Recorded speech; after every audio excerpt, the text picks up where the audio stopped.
دۆخی عێراق ئێستا بە ئاراستەیەکی نادیاردا دەڕوە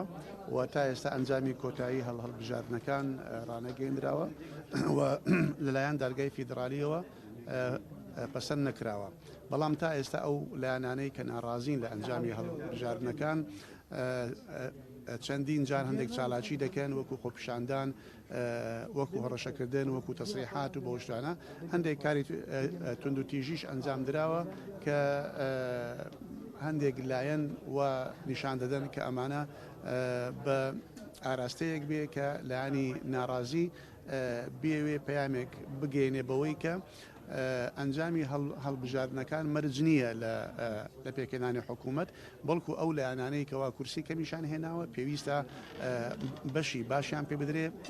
لە حکوومەتدا. ئەمە وا دەکات کە پێکێنانی حکوومەت ئەم جارە لە عێراقدا زەحمەت بێ و بە ئاسانی نەڕوە، وەکو هەموو لایەک دەزانن کە ئێستا دوو لە خۆی بە ئەوە دەزانێت کەوا چانسی پێکردنی حکوومەت هەبێ، هەم لایانی تیاری سەدری هەم لایانی ئیتاری تەنسیقی.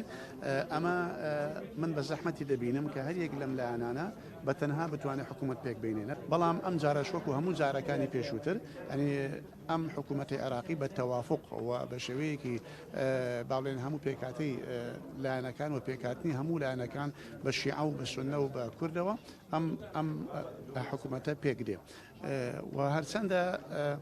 حکوومەتی تەوافقی وا دەکات کە دیسان لاواز بێ لەبەرەوەی هیچ لایەکی بەهێز خۆی لێ ناکاتە ساحێب، وەکو بە ینی حکوومەتەکەی بەڕێز عادل مادی و حکوومەتەکەی بەڕێز کازمی